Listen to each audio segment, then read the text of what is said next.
चलिए स्टार्ट करते हैं। सेट्स, सबसे पहले समझते हैं सेट्स क्या है, सेट्स को हम कैसे डिफाइन करते हैं, सेट्स को कैसे रिप्रेजेंट करते हैं, सेट्स के अलग अलग ऑपरेशंस क्या है, अलग अलग टाइप्स क्या है, हर चीज़ों को हम लोग इन डिटेल पढ़ते चलेंगे।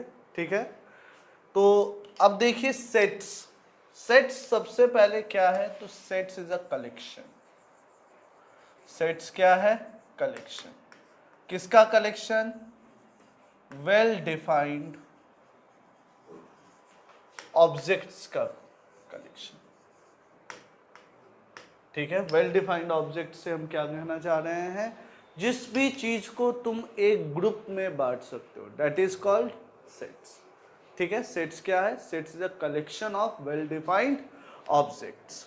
ठीक है, जैसे आप सेट ऑफ प्लेसेस बोल सकते हो, सेट ऑफ स्टूडेंट्स बोल सकते हो, सेट ऑफ मैचेस बोल सकते हो, सेट ऑफ कुछ भी बोल सकते हो, जो भी वेल डिफाइंड है उनका कलेक्शन ही क्या कहलाता है, सेट्स कहलाता है।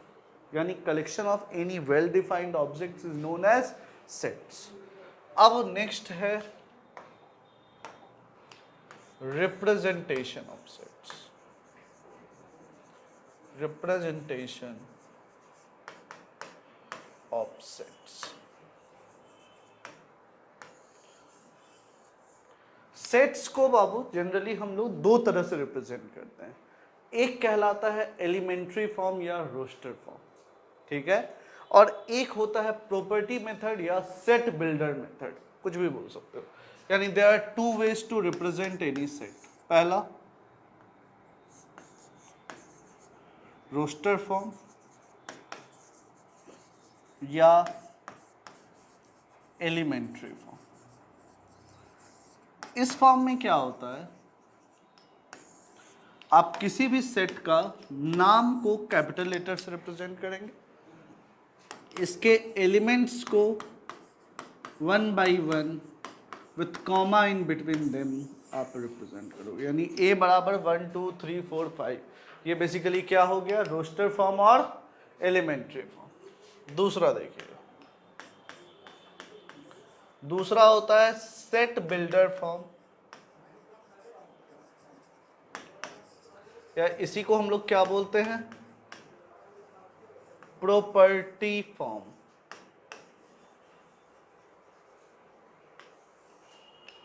ये क्या है, तो इसमें हम फिर से, ये नेम ऑफ द सेट हुआ, ठीक है, इसको हम कैसे डिफाइन करेंगे, हम वेरिएबल लिए x belongs to natural number.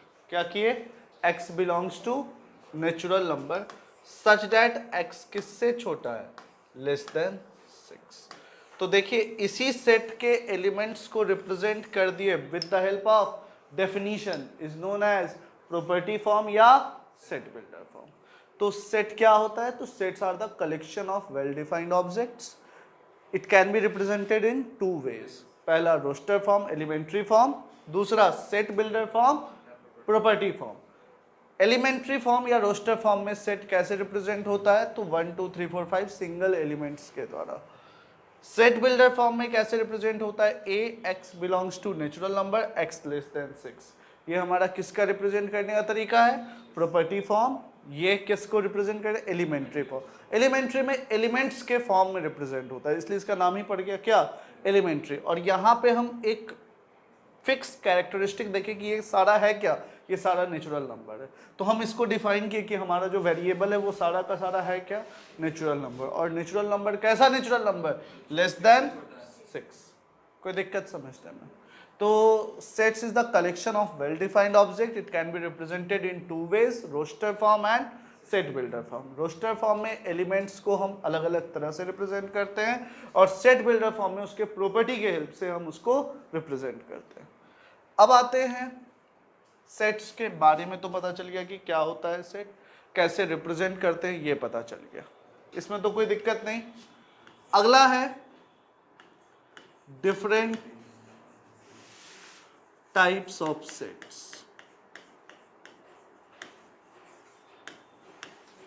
देखिए नाम से ही क्लियर होगा, पहला है finite sets.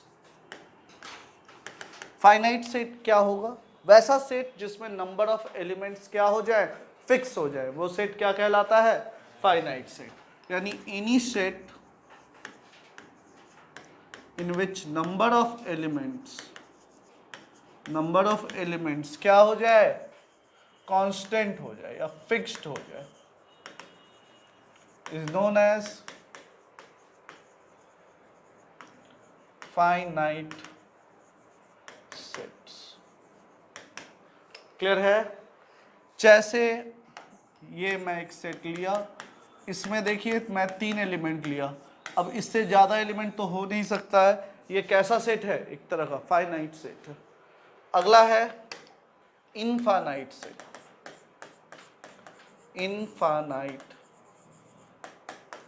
Sets, any set in which number of elements is not fixed। वैसा सेट जहां पे नंबर ऑफ एलिमेंट क्या है? फिक्स नहीं है, ये क्या कहलाता है?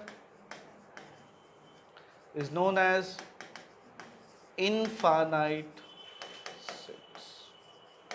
फॉर एग्जाम्पल, जैसे हम नेचुरल नंबर बोलते हैं, जैसे हम होल नंबर बोल रहे हैं, जैसे हम इंटीजर्स बोल रहे हैं, जैसे हम रियल नंबर बोल रहे हैं, ये सब बेसिकली है क्या? ये सब ऐसे सेट हैं जिसमें इनफाइनाइट नंबर आ रहा है, कोई फिक्स नंबर ऑफ एलिमेंट्स हैं क्या? तो this are the example of infinite sets. तीसरा है वो नल सेट। नल सेट, इसी सेट का नाम एम्प्टी सेट भी होता है। नाम से ही क्लियर है, एम्प्टी मतलब there is no any elements in the set. यानी if there is no any elements in the set, then वो क्या कहलाता है? Then it is a null set. ये हमारा नल सेट हो जाएगा। ठीक है? नल सेट को जनरली हम लोग फाई से रिप्रेजेंट करते हैं, या कर्ली ब्रैकेट के अंदर कुछ ना डालें तो ये भी एक तरह से रिप्रेजेंटेशन है किसका? नल सेट का। मतलब phi, there is no any element in the set, curly braces के इनसाइड में कोई भी एलिमेंट नहीं डाले, मतलब ब्लैंक स्पेस, ये क्या बता रहा है? नल सेट को बताएगा। कोई दिक्कत समझने में? नेक्स्ट है सिंगलटन सेट। नेक्स्ट है सिंगलटन सेट। नाम से क्लियर है, सिंगलटन मीन्स वैसा सेट जिसमें एलिमेंट सिर्फ और सिर्फ एक हो, यानी वही क्या कहलाता है? Singleton set. यानी any set having only one element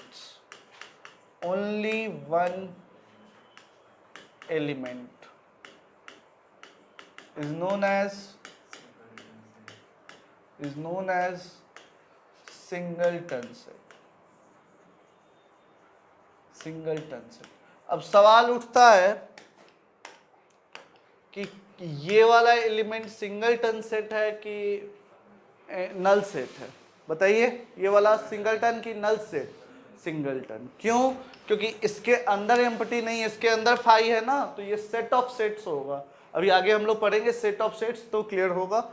या वैसा सेट जिसमें एक एलिमेंट आ जाए, कोई भी एक, कोई जरूरी नहीं कि वन ही हो, कोई भी एक एलिमेंट आ जाए, वही हमारा क्या कहलाता है? Singleton sets. यानी sets containing only one element is known as singleton sets। यानी any set which have only one element is known as singleton set। Clear है सिंगलटन सेट क्या होता है? समझ में आ रहा होगा। अब इसके बाद नेक्स्ट आता है subset.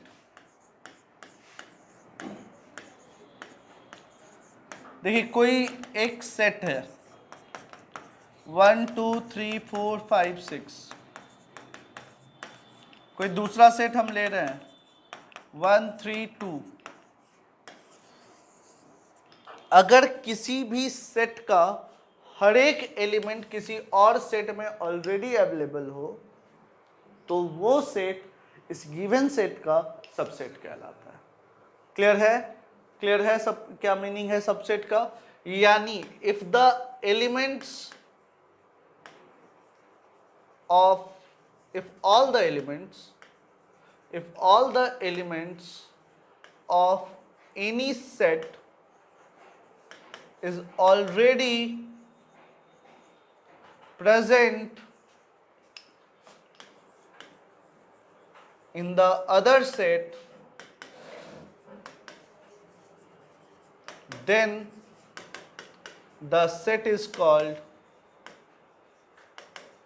subset of the other set, is called subset of the other set. For example वो ये हमने लिया ए और बी, यहाँ पे बी जो है ए का क्या कहलाएगा, सबसेट कहलाएगा, बी ए का क्या कहलाएगा, subset. Here B is a subset of, clear है, कोई दिक्कत, समझ में आया, क्लियर है, बी क्या कहलाएगा, सबसेट ऑफ ए, कोई दिक्कत. अब सबसेट में ही हमें यह सीखना होगा कि किसी भी सेट में कितना सबसेट बन सकता है. तो सबसेट में जो सबसे इंपॉर्टेंट पॉइंट है वो ये है कि phi is the subset of every set, phi is subset of every set. और दूसरा पॉइंट है कि every set is subset of itself, every set is subset of itself. दो पॉइंट बहुत ही इंपॉर्टेंट होता है सबसेट में. पहला कि फाई नल सेट हर एक सेट का क्या कहलाता है, सबसेट कहलाता है. दूसरा कि प्रत्येक सेट अपना क्या होता है, सबसेट होता है, यानी every set is subset of itself. कोई दिक्कत समझने में. अब देखिए यहां से सिंगलटन सेट और सबसेट के बारे में बात क्लियर होते, क्लैरिटी आ रही होगी बात. अगर हम कोई सेट लिए 1 2 3, अब इससे कितने सबसेट बनेंगे, अगर इस चीज पे बात हम की करें तो ध्यान से देखिए. सबसे पहला हमने कंसीडर किया फाई, सबसे पहला हमने क्या कंसीडर किया, फाई. फाई मतलब एक empty set,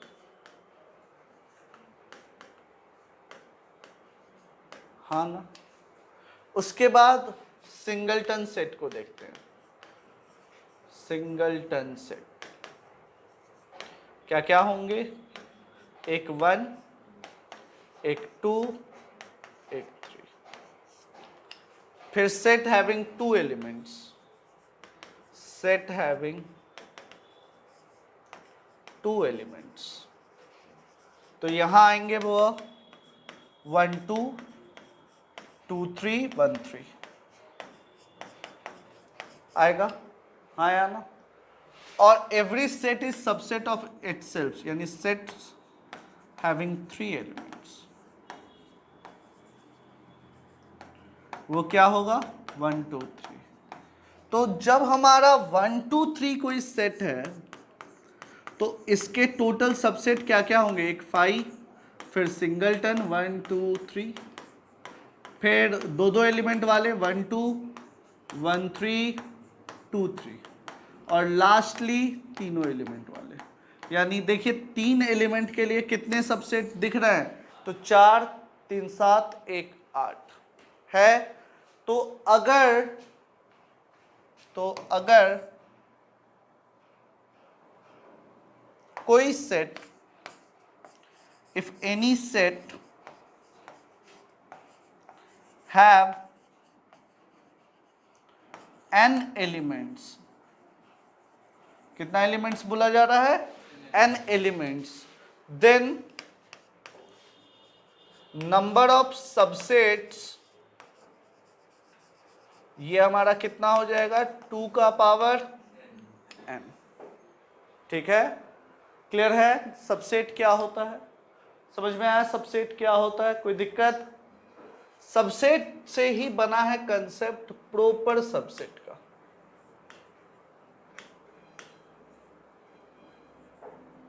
proper subset, proper subset क्या हुआ देखिए सबसेट मतलब कोई सारे के सारे एलिमेंट प्रेजेंट होने चाहिए किसी गिवन सेट में। अब इस सारा ही इसका सबसेट है, बट अगर इन सारे सबसेट में जो इटसेल्फ वाला है वो वाले को छोड़ दीजिए, तो बाकी जो बना ना वो सारा क्या कहलाएगा, प्रॉपर सबसेट। यानी प्रॉपर सबसेट है क्या, अगर हमसे साधारण भाषा में कहा जाए तो if at least one element is less than that of all the elements in any subset,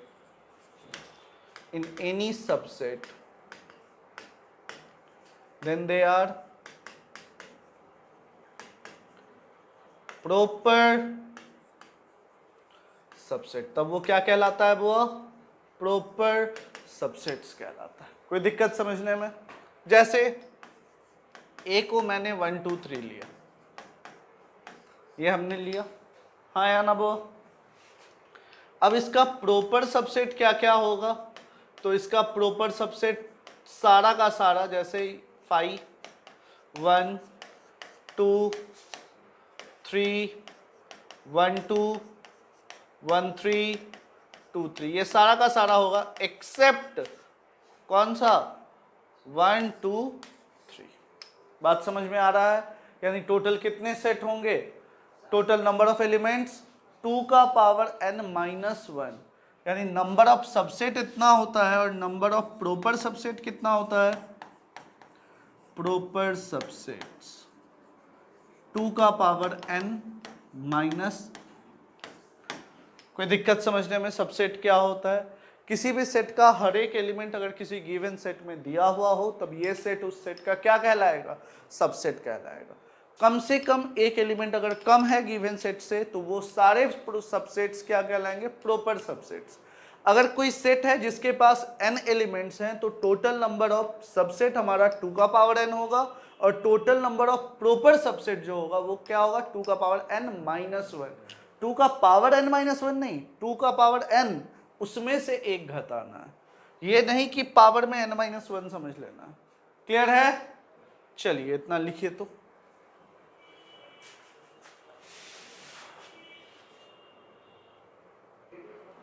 अब देखिए नेक्स्ट है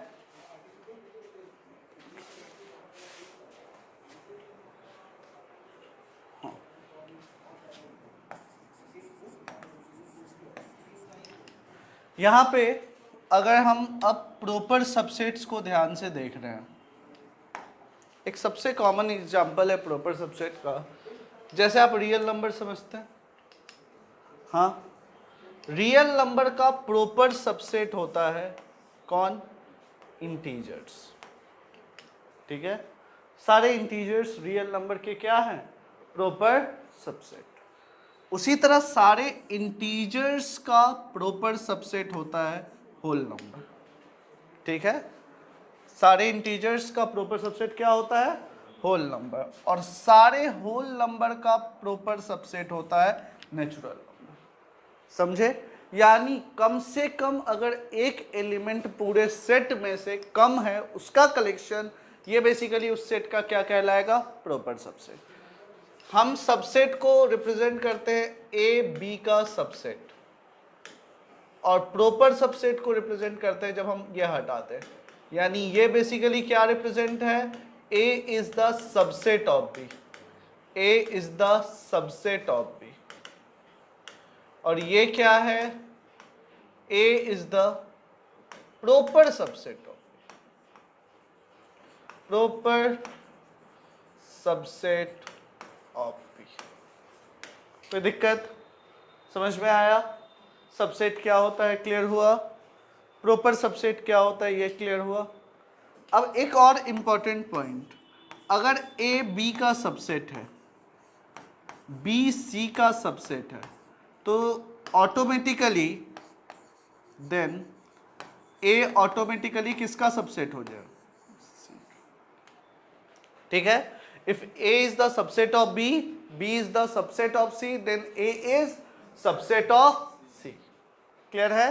क्योंकि इसके हर एक एलिमेंट इसमें आ रहे हैं। जैसे अब देखो नेचुरल नंबर क्या रियल नंबर का सबसेट होगा? हाँ होगा। क्या होल नंबर रियल नंबर का सबसेट होगा? हाँ होगा। क्लियर है? कोई दिक्कत समझने में? क्लियर है? नेक्स्ट, सबसेट के बाद कंसेप्ट आता है सुपरसेट का। अगर ए बी का अगर बी का सबसेट है, ए क्या कहा जा रहा है? If A is subset of B, अगर ए बी का सबसेट है, देन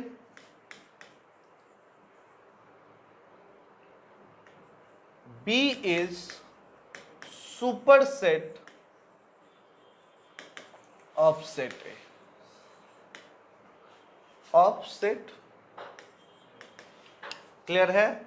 मतलब अगर ए, जैसे हम लेस देन और ग्रेटर देन में बोलते हैं, तो इसको बोलने का दो तरीका है। 2 is greater than 3, sorry 3 is greater than 2 होता है मैथ्स, 3 इज ग्रेटर देन 2, या 2 इज लेस देन 3, रिप्रेजेंट जैसे करते हैं वैसे ही ए बी का सबसेट या बी ए का सुपरसेट। क्लियर है? और कुछ नहीं होता है सुपरसेट करिए, कोई ऐसा खास कंसेप्ट नहीं है। अगर ए बी का सबसेट है तो बी ए का क्या होगा? सुपरसेट। बस इस चीज को अगर आप ध्यान रखेंगे तो कभी भी सुपरसेट सेट इन सारे चीजों में कोई कंफ्यूजन नहीं होगा। क्लियर है ये पॉइंट? सारा चीज क्लियर है? बताए हैं सब सबसेट में कि फाई हमेशा एम्प्टी सेट, प्रत्येक सेट का क्या होता है? सबसेट होता है। खुद बाय खुद कोई सेट अगर आप कंसीडर कर रहे हैं वो अपने आप का क्या होता है? सबसेट होता है। यहां तक कोई दिक्कत तो बताइएगा। सुपरसेट का भी कंसेप्ट समझ में आया? अगर ए सबसेट है बी का तो बी किसका सुपरसेट होगा? ए का। ये सारा चीज समझ में आया? प्रॉपर सबसेट क्या होता है, सिंगलटन सेट क्या होता है, सबसेट, प्रॉपर सबसेट, सुपरसेट। कोई दिक्कत? कोई दिक्कत है तो बताइएगा। क्लियर है? अगला कंसेप्ट जो है वो हमारा बहुत ही सिंपल कि इक्वल सेट्स क्या होता है। Equal sets, two sets are said to be equal sets जब उनके हर एक एलिमेंट सेम हो जाए।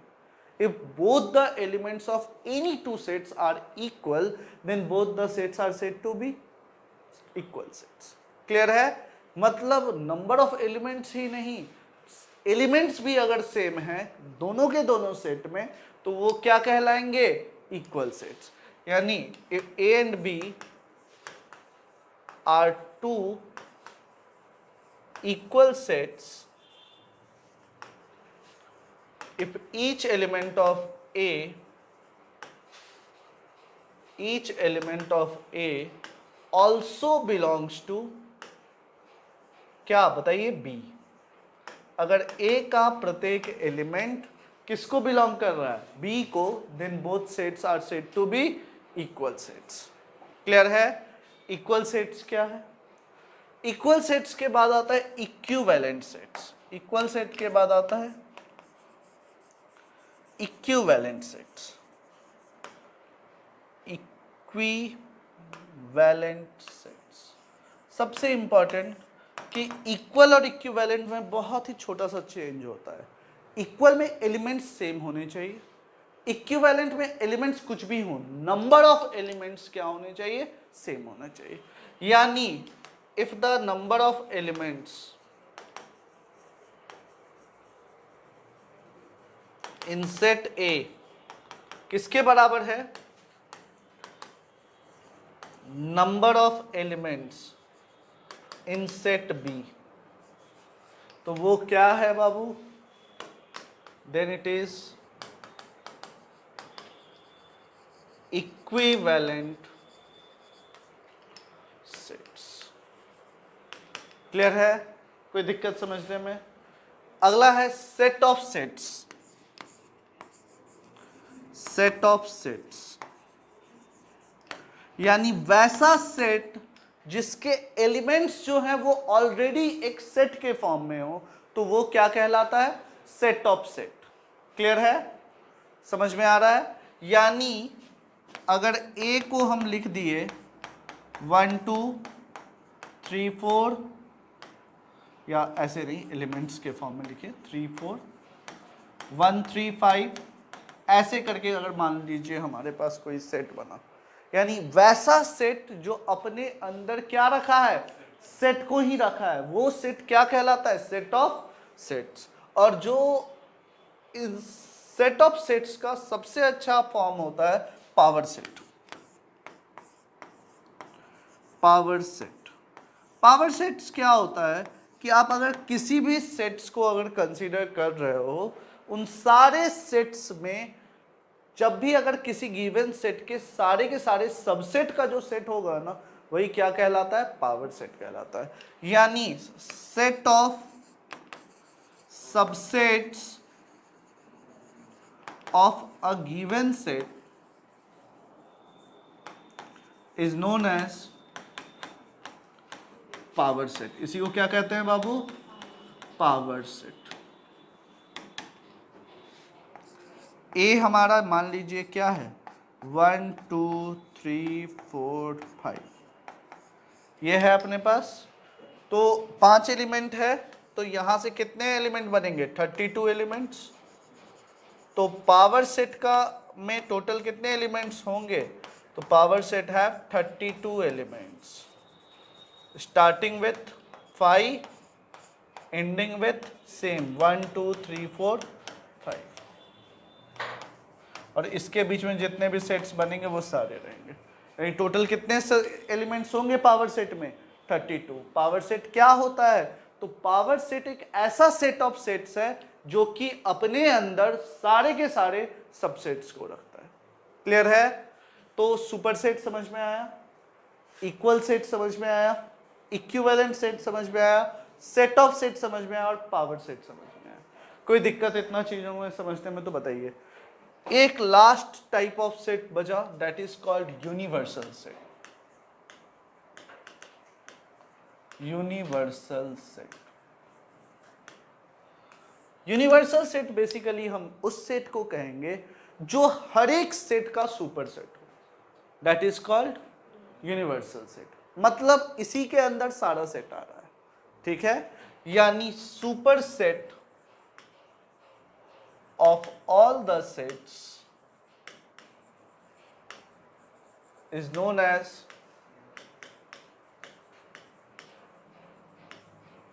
Universal set. इसी को क्या कहते हैं, यूनिवर्सल सेट्स। कोई दिक्कत? यूनिवर्सल सेट्स को हम लोग यू से रिप्रेजेंट करते हैं जनरली, क्या, ताकि ये क्या दिखा रहा है, collection of all the sets. ठीक है, समझ में आया? नेक्स्ट देखिए, यूनिवर्सल सेट के बाद लास्ट हमारा कंसेप्ट होता है Venn diagram.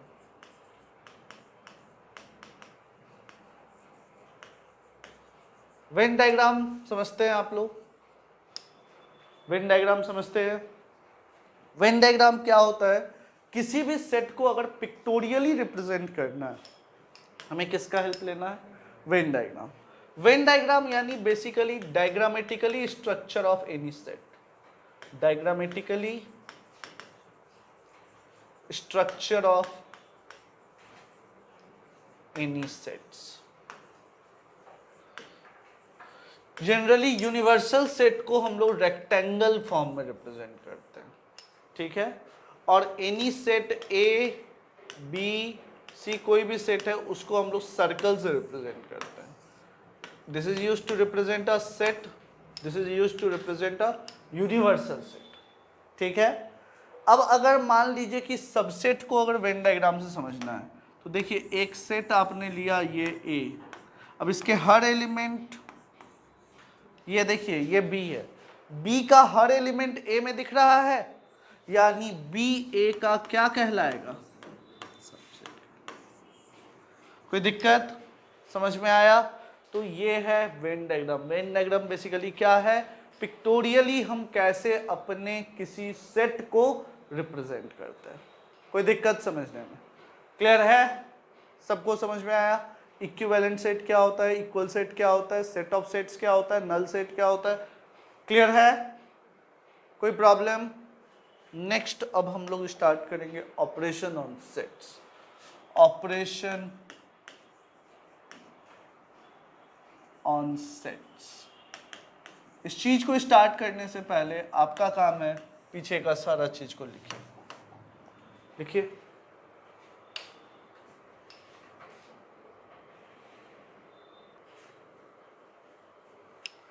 Operation on sets. Operation on sets में जो सबसे पहला हमें सीखना है वो क्या सीखना है? Union of sets. ठीक है, क्या सीखना है? Union of sets. Union of sets मतलब कोई भी दो सेट्स है ए और बी, ठीक है, इसका यूनियन ऐसे रिप्रेजेंट होता है A union B. X belongs to A union B, basically ये दो बात डिस्क्राइब करता है, या तो एक्स ए का है या तो एक्स बी का है, या हो सकता है दोनों में से दोनों का हो। ऐसा कोई जरूरी नहीं केस है कि किसी का ना हो, ऐसा नहीं कहेंगे, ठीक है। ए यूनियन बी का मतलब ए के हर एक एलिमेंट को लेना है, साथ ही साथ बी के हर एक एलिमेंट को लेना है। यानी अगर कभी कोई दो सेट्स दिया है सेट के फॉर्म में 1 2 3 4 5 और दूसरा सेट दिया है 3 4 5 6, तो ए यूनियन बी क्या होगा? ए का हर एक एलिमेंट यानी 1 2 3 4 5 और बी का हर एक एलिमेंट, तो 3 4 5 तो ऑलरेडी आ चुका है, तो एक्स्ट्रा क्या आ जाएगा? 6। यही है ए यूनियन बी। हाँ या ना? कोई दिक्कत समझने में? क्लियर है? समझ में आ रहा है? ए यूनियन बी का अर्थ क्या है, ये बात आप सबको समझ में आ रहा है? क्लियर है? अब देखिए, अगर ये बात हमें समझ में आ रहा है कि ए यूनियन बी ये होता है, तो इस चीज को हम वेन डायग्राम से समझते हैं। अगर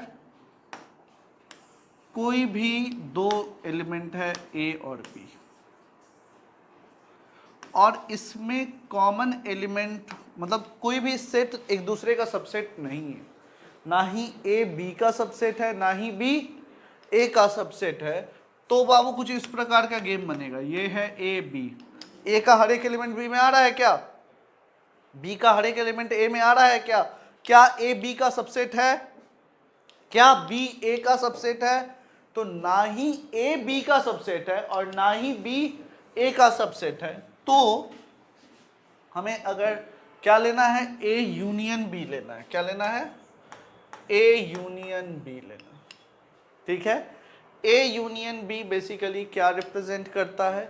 तो ये सारा element of A to Z, ये सारा एलिमेंट ऑफ ए और सारा एलिमेंट इस बी का भी, सारा एलिमेंट इस बी का भी। तो यही बेसिकली ये हमारा क्या हो गया? ए यूनियन बी। कंडीशन क्या है?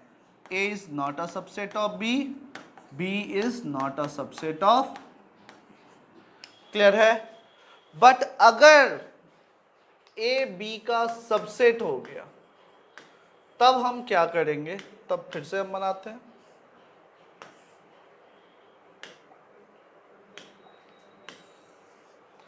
ये देखिए, ये हमने लिया एक यूनिवर्सल सेट, ये सेट ए है, ये सेट क्या है? बी है। ए बी का सबसेट है, ए यूनियन बी निकालना है, मतलब हमको ए का सारा एलिमेंट और बी का सारा एलिमेंट लेना होगा। हाँ या ना? किसके बराबर हो जाएगा? बी के बराबर होगा। तो अगर ए बी का सबसेट है तो A union B is same as that of. Clear है? तो अगर सबसेट है तो वो बराबर बाहर वाला सारा का सारा एलिमेंट के बराबर, ठीक है। कोई दिक्कत समझने में? अब अगर कभी भी किसी दो सेट के बीच में कोई भी एलिमेंट्स ना हो कॉमन, यहाँ पे कुछ कुछ कॉमन दिख रहा था ना, तो एक दूसरे को इंटरसेक्ट कर रहा है। अब कुछ ऐसे सेट आ जाएं जिसमें कोई एलिमेंट्स कॉमन ना आ रहा हो, फॉर एग्जाम्पल डिसजॉइंट सेट। जैसे एक एग्जाम्पल लेते हैं, ए है अपना 1 2 3, बी है अपना 4 5 6। क्या देखिए इसमें कोई कॉमन एलिमेंट्स दिख रहा है? तो A यूनियन B बेसिकली किसके बराबर हो जाएगा? A का कॉमा B का सारा एलिमेंट। कोई दिक्कत? तो ऐसे में हम all the elements of A and all the elements of B लेते हैं। क्लियर है? यूनियन क्या होता है समझ में आया? यूनियन मतलब कि हमारा जो वेरिएबल है वो इसके भी सारे एलिमेंट्स को रखा है और इसके भी सारे एलिमेंट्स को रखा है। क्लियर है? इसके सारे एलिमेंट्स को कैसे रखा है ये भी बताया गया और इसके का सारे एलिमेंट्स को कैसे रखा गया ये भी बताया गया। यूनियन ऑफ सेट्स को हम रिप्रेजेंट कैसे करते हैं? तो एटलिस्ट कीवर्ड यूज होता है किसके लिए? यूनियन को दिखाने के लिए। क्या? एटलिस्ट। एटलिस्ट क्या दर्शाता है? यूनियन ऑफ सेट्स को दिखाता है। ठीक है? तो जहां भी क्वेश्चन में एटलिस्ट दिख रहा है इट मींस वो किसको रिप्रेजेंट करता है? यूनियन को। और कीवर्ड ये भी किसको दिखाता है? यूनियन को। जैसे आप यहां देख पा रहे होंगे x बिलोंग्स टू A और x बिलोंग्स टू B। कोई दिक्कत? समझ में आया?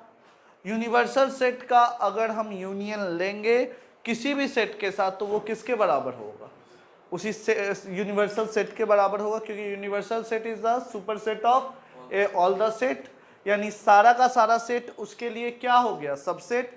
तो अगर कोई दो सबसेट का लेते हैं यूनियन तो रिजल्ट क्या होता है? बाहर वाले सुपर सेट के बराबर। अगला है कि अगर फाई के साथ आप यूनियन लीजिएगा तो फाई में तो कोई एलिमेंट ही नहीं है, तो जो एलिमेंट था उसी के बराबर हो जाएगा। कोई दिक्कत समझने में? क्लियर है इतना? यूनियन ऑफ सेट समझ में आया? नेक्स्ट है intersection of sets. Intersection of sets. Union तो समझ में आया। इंटरसेक्शन मतलब क्या होता है कि किसी भी दो सेट का इंटरसेक्शन मतलब इस सेट का एलिमेंट और इस सेट का, जो दोनों के दोनों सेट में प्रेजेंट एलिमेंट्स हैं ना, वही क्या कहलाते हैं? इंटरसेक्शन। यानी इंटरसेक्शन बेसिकली क्या दर्शाएगा? तो इंटरसेक्शन हमारे कॉमन एलिमेंट्स को दर्शाता है। किसी भी दो सेट्स के जितने भी कॉमन एलिमेंट्स होंगे वो कौन चीज रिप्रेजेंट करता है? इंटरसेक्शन। यानी इंटरसेक्शन बेसिकली किस चीज को रिप्रेजेंट करता है? Common elements of both the sets. इसको हम कैसे रिप्रेजेंट करते हैं? वो ये हमारा रिप्रेजेंट होता है इंटरसेक्शन ऑफ सेट्स। ठीक है?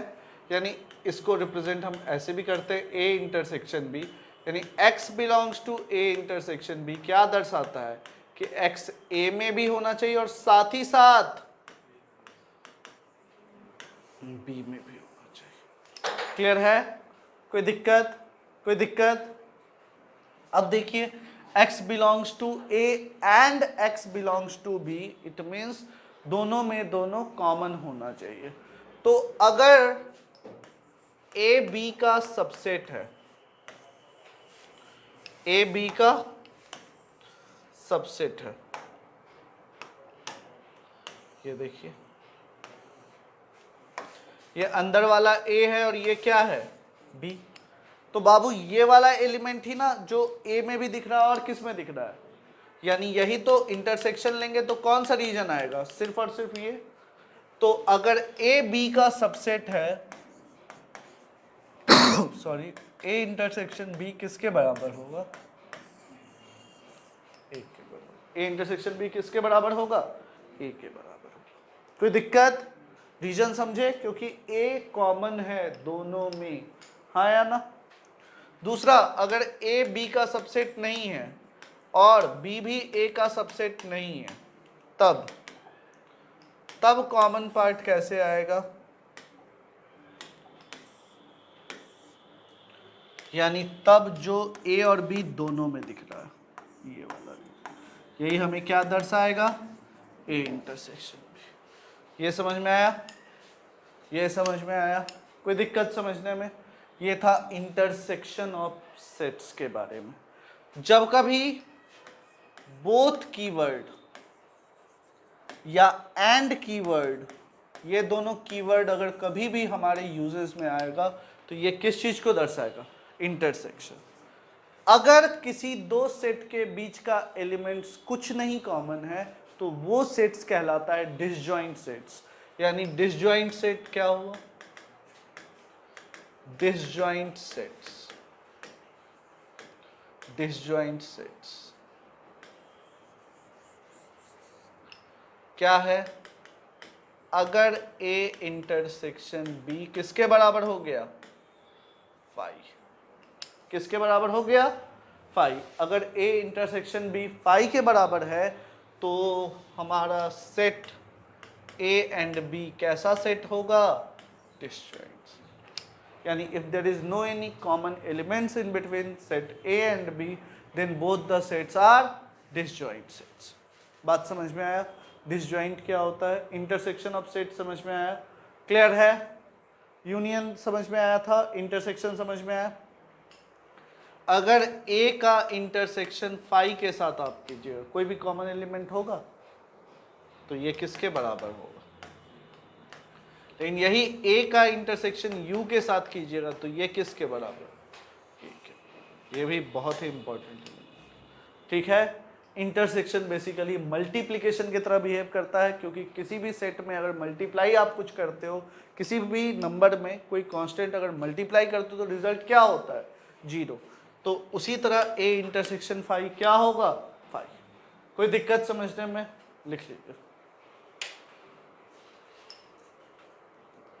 चलिए अब देखिए, इंटरसेक्शन ऑफ सेट्स तो पता चल गया कि क्या होता है, कैसे हम लोग इंटरसेक्शन निकालते हैं, ये सारा चीज समझ में आया।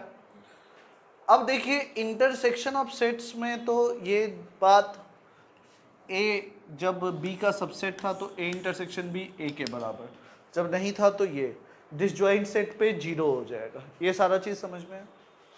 अब जो गेम है कि अगर हमारा A intersection B intersection C है, ठीक है, पहला चीज तो A इंटरसेक्शन B लो या B इंटरसेक्शन A लो, बात है कि इनको दोनों में से कॉमन एलिमेंट लेना है, ये दोनों हमेशा क्या होगा? बराबर। दूसरा बात, A B और C तीन सेट है तो पहले B और C का कॉमन ले लो, उसके रिजल्ट को A के साथ कर लो, या A को B के साथ पहले कर लो और इसके रिजल्ट को C के साथ कर लो, ये भी क्या होगा? बराबर। इसमें भी कोई चेंज नहीं आएगा। तीसरा, A intersection B union C, ये है तो बउआ यहां गेम क्या होगा? ये हमारा डिस्ट्रीब्यूट हो जाएगा, A intersection B union A intersection. Clear है? या अगर A union B intersection C है तो ये क्या होगा? A union B intersection A union C। ये हमारा 4 इंपॉर्टेंट प्रॉपर्टी है। क्लियर है? समझ में आया? समझ में आया सबको? वर्ड हम पता चल ही गया है कि जब भी बोथ वर्ड सवाल में दिख जाए या एंड वर्ड दिख जाए इट मीन्स क्या करना है? इंटरसेक्शन। अब हम लोग सीखने जा रहे हैं डिफरेंस ऑफ सेट्स। अब क्या सीखने जा रहे हैं? Difference of sets. Difference of sets. अगर आप कोई भी दो सेट लेते हो A और B, कोई भी दो सेट है A और B, अगर A में से वो सारे एलिमेंट आप हटा दे रहे हो जो B में भी आ रहा है तो यही हमें क्या देगा? A minus B। यानी A माइनस B बेसिकली क्या रिप्रेजेंट कर रहा है? X belongs to A minus B। ये दर्शा रहा है कि X का एलिमेंट A में होना चाहिए और साथ ही साथ B में नहीं होना चाहिए। X का एलिमेंट क्या बोला गया? A में होना चाहिए, साथ ही साथ B में नहीं होना चाहिए। तो वही हमारा क्या देता है? डिफरेंस ऑफ सेट्स प्रोवाइड करता है। वो क्या प्रोवाइड करता है? Difference of sets. यानी A माइनस B, इसको हम एग्जाम्पल से समझते हैं। 1 2 3 4 5, B में देखिए 3 5 7 9। अब हम यहां से अगर A माइनस B निकालना चाह रहे हैं तो ऐसा नहीं है कि हम सारे एलिमेंट को घटा देंगे 1 में से 3, ना ना ना, हम पहले ये देखेंगे कि दोनों में कॉमन कौन सा है। तो कॉमन के लिए क्या निकालना पड़ेगा, ए इंटरसेक्शन बी। हाँ या ना, क्या क्या आ रहा है 3 5। अब इस ए में से ए इंटरसेक्शन बी को हटा दीजिए, यानी ये क्या आ गया 1 2 ए माइनस बी बेसिकली क्या बन गया 1 2 और 4। कोई दिक्कत समझने में, ये है अपना क्या ए माइनस बी। क्लियर है, क्लियर है ए माइनस बी। ए और बी का गेम समझ में आया, किसी को कोई दिक्कत डिफरेंस ऑफ सेट समझने में। डिफरेंस ऑफ सेट्स यानी x belongs to a minus B describes that x belongs to a and x does not belongs to b। Clear है। इसको एक और तरीका से आप भी लिख सकते हो, इसको हम लोग लिखे a minus A intersection b, यही होता है। हाँ या ना। a माइनस बी को बुआ अगर आप इंटरसेक्शन के फॉर्म में लिखना चाहो तो आप ये लिख सकते हो a intersection with b complement, जिसको हम लोग जनरली कैसे लिखते हैं a b का कॉम्प्लीमेंट। क्लियर है, यानी those elements which are belongs to only a, यानी a माइनस बी बेसिकली किस कीवर्ड को दर्शाएगा, only keyword. So if there is any only keyword in the problem, it represents the difference of sets, yani only a, it means it belongs to the set A, but if there is any elements which are also belonging to set B, we have to eliminate that element। समझ में आ रहा है, हमें उन सारे elements को हटाना पड़ेगा। क्लियर है ये पॉइंट। तो ये था हमारा डिफरेंस ऑफ सेट्स। क्लियर है डिफरेंस ऑफ सेट्स क्या होता है। तो कभी भी अगर आप को अगर डिफरेंस ऑफ सेट्स क्लियर हो गया तो यहीं से आपको क्लियर हो जाएगा complement of sets. Complement of sets, complement of sets क्या होता है, जैसे हम एक कॉम्प्लीमेंट लिए तो किसी भी यूनिवर्सल सेट में से आप अगर अपने सेट ए को हटा दें, यानी वो सारा एलिमेंट जो कि ए में नहीं लाई करेगा वो सारा एलिमेंट ही क्या है उसका कॉम्प्लीमेंट। यानी u माइनस ए बेसिकली ये क्या दर्शाता है, कॉम्प्लीमेंट ऑफ सेट्स।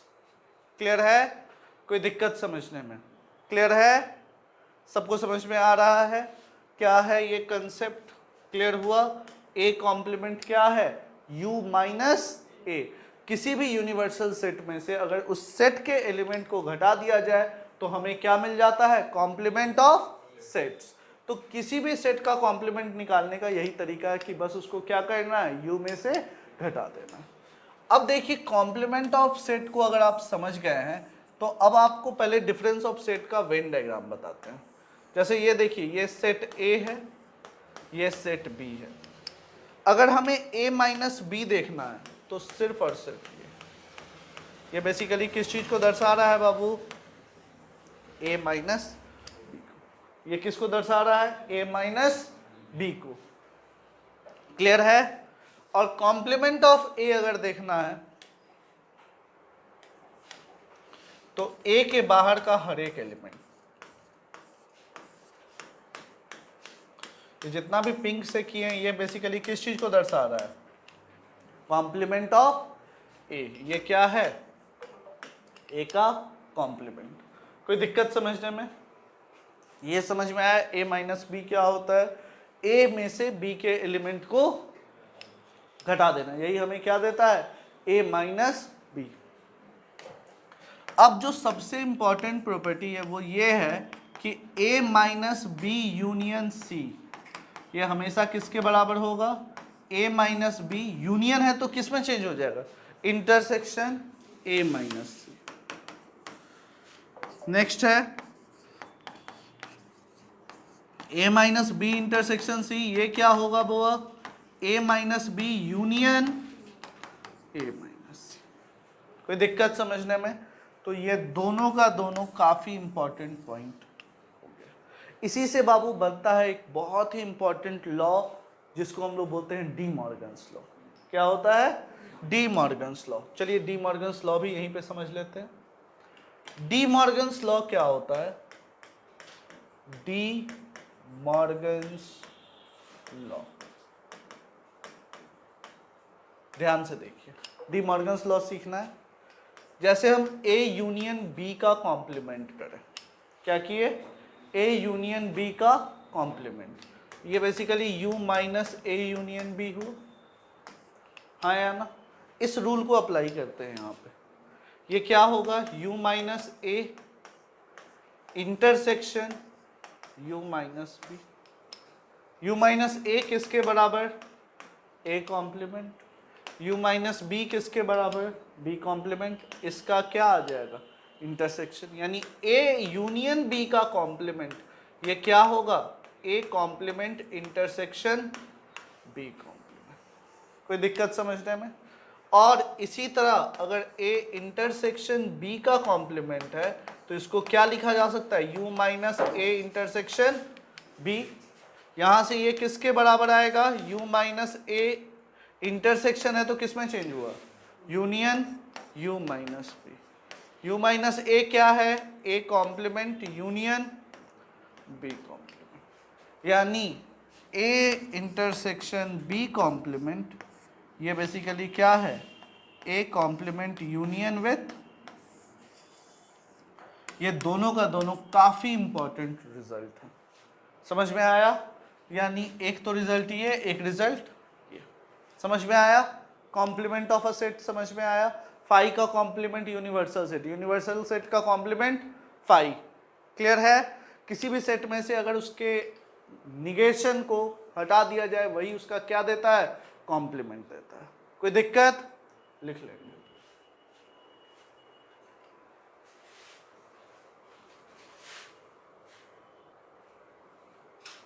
नेक्स्ट देखिए सिमेट्रिक डिफरेंस क्या होता है, symmetric difference, symmetric difference basically a times delta b, ये हमें क्या देता है, सिमेट्रिक डिफरेंस देता है।